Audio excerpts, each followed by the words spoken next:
Place au petit débat. Moi, c'est un débat qui me plaît énormément parce qu'on va parler de Lando Norris et on va surtout parler de McLaren qui a fait un bon week-end, il faut le dire, pour Lando Norris. McLaren avait ramené des grosses améliorations. Alors, est-ce que vous avez vu les photos ou pas de la voiture? Moi, j'ai une question. J'arrive pas à reconnaître les concepts de ponton et de sidepod. Du coup, McLaren s'est inspiré de quel concept? Red Bull, Aston, Ferrari? Je crois que c'est Red Bull. Hein. Ouais, je crois que c'est Red Bull. Ok. Red Bull. Bah là, à l'image, je dirais que ça ressemble quand même pas mal à Red Bull. Ok, Red Bull dans le chat. Mais après, aussi, c'est toujours pareil. Hein, des concepts, ça veut dire tout et ça veut tout et rien dire en fait. Non, mais c'est. Ouais, mais là, on a eu la base. photo en 4K du fond plat Red Bull, donc peut-être. Ah, c'est pour ça qu'ils ont tous amélioré depuis Monaco. Non, mais non, du mais coup, c'est Red Bull. est-ce que. Alors, on va poser la question de cette façon. Est-ce que ça peut être, entre guillemets, un bon pas en avant quand tu compares la perf, on va dire, de l'ancienne voiture de Piastri en termes de pace et la voiture de Norris ce week-end? Il y avait quand même un sacré gap entre les deux. Ouais, mais faut faire attention parce que Norris, il aime beaucoup ce circuit aussi, donc ça joue. Tu penses qu'il y a un impact un peu de Norris sur Perform? Ça joue dans la balance. Faut faire attention, mais ça sent bon en vrai pour le coup. Il y a beaucoup de facteurs. Qu'est-ce que t'en penses, Robin? Robin, il y a quand même beaucoup de facteurs ce week-end. Le premier, c'est comme dit Pirja, c'est que Norris, forcément, par rapport à Piastri, c'est normal, puisqu'il a depuis plus de saisons, est forcément meilleur, il est plus à l'aise dans la voiture. La deuxième, c'est qu'il adore l'Autriche. Et la troisième, c'est que globalement, j'ai oublié mon argument. Mais, mais c'est dur d'oublier un truc.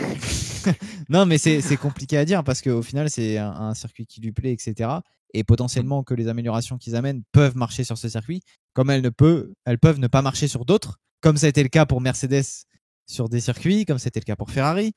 Donc j'attends de voir. Il faudra confirmer sur les autres trucs. Après, je vous rappelle quand même où on mettait McLaren en début de saison, comme en 2022, ils étaient à un niveau catastrophique et à chaque fois, ils reviennent. Là, je sais pas d'où ça sort. Mais c'est ce qu'on avait dit au début sur les premiers direct check. On avait dit qu'il y avait sûrement des chances qu'ils reviennent, hein, vu que.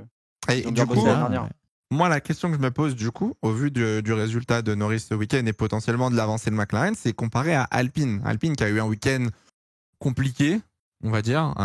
C'était pas catastrophique, hein, mine de rien, mais quand même un week-end où les points sont pas là, les pénalités d'Ocon sur la course du dimanche, et ça perd des points. Est-ce qu'il n'y a pas une sorte d'inquiétude chez Alpine? Pour information, il y a eu un communiqué il y a pas longtemps, c'est Robin qui m'en parlait. On a repoussé les objectifs de podium et de victoire d'Alpine, c'est ça? Ouais, de Laurent Rossi, l'objectif d'Alpine, c'était de gagner, quand ils ont lancé la marque Alpine, sous 100 Grands Prix. Donc, ce qui vaut à peu près à 4 saisons, globalement. Et donc, ce qui nous a amené en 2024, je crois, 2025, je sais plus. Et là, ça a été repoussé de 20 Grands Prix, donc ça rajoute une saison. Donc, du coup, ça sera 2025, il me semble. Et donc, en fait, là, il y a un vrai problème qui se pose. Si McLaren confirme, c'est que d'un côté, on a Alpine qui dit non, mais nous, on va revenir, on va mettre de l'argent et tout, et on va faire une vraie voiture, on va jouer des podiums. Et t'as Aston qui grille la priorité, parce qu'Aston était loin derrière Alpine et se retrouve aujourd'hui à jouer les podiums. Et McLaren qui, potentiellement, cette saison, peut repasser devant Alpine.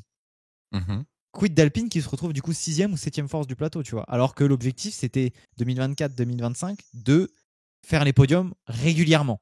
Et c'est très inquiétant. Alors, surtout je vous laisserai, je parlerai après des investissements. Surtout qu'au début de saison, ils étaient tout seuls derrière les top teams. Donc là, c'est parce que McLaren n'était pas là. Ouais, non, mais voilà. Non, mais si Norris commence à pouvoir jouer des top 5, top 6, top 7 à la régulière, attention quoi. Genre, parce que après, elle a pas l'air de pouvoir le faire vraiment. Rappelons-nous aussi que les top teams cette année, c'est 4 équipes. Ça fait 8 places. Ouais, c'est pour ça. Dit à chaque fois, et donc, en fait, ils étaient derrière les top teams, mais la performance n'est pas si folle. Parce qu'en fait, ça fait 9 et 10, quoi, globalement. Attends, tu parles de qui, d'Alpine? D'Alpine. Ouais, d'Alpine. Ah, ok.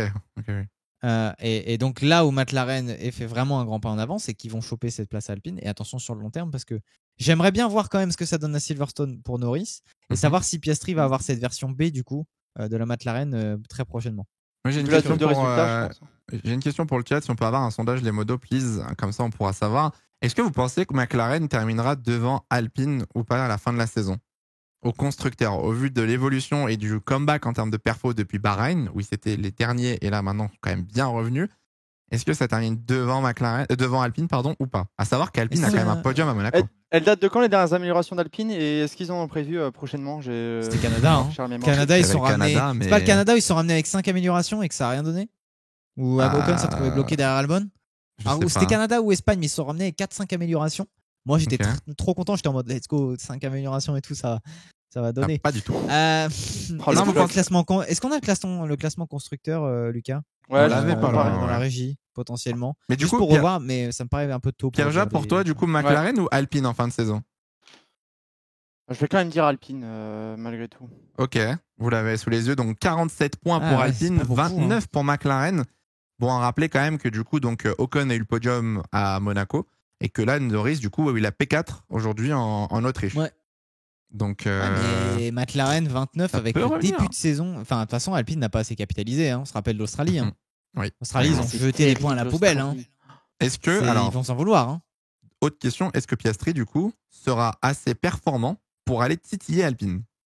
Oui, au fur et à mesure de la saison. Je pense, ouais. Ok. Il a même là, avec quand il y avait les 2 McLaren un peu qui galéraient, il y avait en qualif, il n'était pas non plus si horrible que ça derrière Norris. Et même en course, de mémoire, j'ai pas un souvenir de Piastri non plus en galère derrière Norris, donc je pense que c'est vraiment saison de rookie et on sent que c'est quelqu'un de talentueux malgré tout. Pas d'accord. Non, si. Bah, moi, je suis fan de Piastri. Je kiffe le bonhomme et tout, donc j'adorerais qu'il performe. Bah oui. Pour le coup, je suis vraiment un groupie de Piastri. Hein. On était d'accord sur Piastri, sur même pas avant break check, enfin le débrief de la saison dernière qu'on avait fait ensemble aussi. Vous aviez pas dit que Piastri il froisserait Norris cette année? Alors, on n'a pas tout en mémoire. Mais alors, moi, j'ai pas le souvenir. Après, si les gens peuvent retrouver des clips et les mettre sur Twitter, parce qu'il y en a qui disent que Perez va finir champion du monde, donc après, on peut voir tous les clips qu'on a dit dans Break Check et dans les anciennes émissions. Attention avec ça.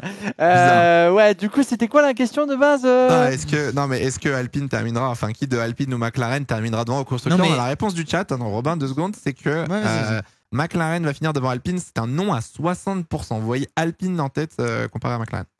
Moi, j'attends de voir quand même. Mais j'aimerais bien que Piastri performe, mais j'attends de voir sur les vraies batailles avec la pression de jouer les points, etc. Parce que pour l'instant, c'est quelque chose qu'il n'a pas encore vécu en F1, tu vois. Donc, j'attends de voir. Qu'est-ce qu'il a, lui? Il est mort. Non, j'ai vu, il a un kiff pour les pilotes problématiques. Tu sais, en mode Piastri, vraiment, c'est une dinguerie. Ouais. Piastri, il est problématique. Mais non, il est pas problématique. Piastri est potentiellement l'un des plus travailleurs du paddock. Mais oui, c'est l'un des. C'est un bon petit gosse, le Piastri. Pardon. C'est un bon gamin alors. Ah putain. Il y a eu un craquage. Donc ouais, on verra bien ce que ça va donner. Robin, tu en parlais juste avant d'ouvrir un deuxième débat. Tu parlais des investisseurs justement chez Alpine. Il y a eu une levée de fonds. Il y a eu des investisseurs justement qui ont rejoint le board chez Alpine. Comment ça se passe? Qui sont-ils? Présentation, PowerPoint, c'est parti. Alors, je vais vous sortir mon PowerPoint. non, mais globalement, putain, j'ai mangé son nom. Aidez-moi, s'il vous plaît. Ryan Reynolds. Ryan Reynolds, voilà, qui fait partie d'un consortium, donc un groupe d'investisseurs qui ont investi chez Alpine. Pour ceux qui ne savent pas ce que c'est, en gros, Alpine est une entreprise du coup qui est valorisée, donc ça veut dire qu'elle a une certaine valeur. Donc, elle est valorisée à 900 millions de dollars et c'est aux alentours de 820 millions d'euros. Et donc, il y a un groupe d'investisseurs qui est venu ramener de l'argent, mais du coup en échange de posséder une partie d'Alpine. Quand on parle d'Alpine, on parle d'Alpine Racing qui se situe en Angleterre et pas de Alpine SAS qui est Alpine en France, donc il s'occupe des moteurs à Viry-Châtillon, parce que Viry-Châtillon ne s'occupe pas uniquement des moteurs de F1, il s'occupe d'autres moteurs aussi en France et dans d'autres pays et d'autres catégories. Mais voilà, du coup le but c'est de ramener des fonds. Donc du coup je crois qu'il ramène c'est quoi le montant exact? C'est 200 millions d'euros, c'est plusieurs centaines de millions d'euros.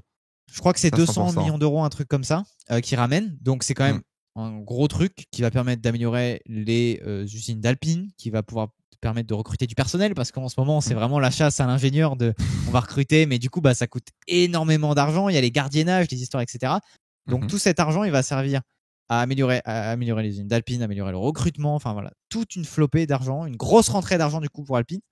Et mine de rien, c'est quand même un gros pas de la part d'Alpine d'ouvrir son capital, de se dire que maintenant Alpine n'est plus uniquement possédé. Et point important, et j'en termine avec là pour les investisseurs, ils ont remboursé leurs dettes qu'ils avaient à Renault F1, non pas à Renault F1, à Renault, parce que du coup Alpine était endetté vis-à-vis de Renault, puisque Renault avait lancé la branche Alpine. Et du coup, grâce à cet investissement et ce groupe d'investisseurs, Alpine a remboursé sa dette envers Renault, donc ils sont clears de ça. Voilà. Okay. Il aime bien le sport, Ryan Reynolds, parce qu'il avait aussi racheté un club, je crois, en Angleterre, un truc comme ça. Et en NFL aussi. Ouais, il est un investisseur dans pas mal de sports à travers le monde, donc c'est pas une mauvaise chose. Je vois, là, il dit ça changera rien, je sais pas ce que ça va donner. Dwayne Johnson, alors oui, c'est vrai que du coup, on a tout de suite mis directement...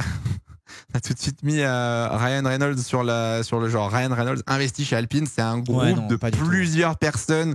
C'est pas que lui, un indépendant ou quoi. Il y a vraiment plein de personnes. Qu'est-ce que ça m'a rendu aigri l'annonce de la F1 le jour où j'ai vu ça. Tu sais que lui, il a vu l'annonce, il était énervé, il était en mode oh mais c'est pas ça en vrai. Bah non, mais c'est hyper compliqué pour les gens de comprendre des investissements et des trucs, des entrées au capital, etc. Et eux, leur truc, c'est oh, Ryan Reynolds prend 24% de chez Alpine. Non, pas du tout. Ryan Reynolds dans FP1 à Silverstone. À deux doigts de dire le mec de Deadpool. Non, mais à deux doigts de dire qu'il y a un mec qui va rouler en 11e équipe en F1 à Silverstone. Mais bon, bref. Bizarre. Donc voilà, c'était le petit instant McLaren et Alpine au vu des performances de Lando Norris. Michael Jordan aussi. Ah ouais? Ouais, dans le groupe d'investisseurs. Ouais. Je savais pas du tout. Team Alpine, c'est bon, ils vont remonter, ils vont finir devant McLaren. Vive la France. Johnson et The Rock aussi, du coup. C'est la même personne.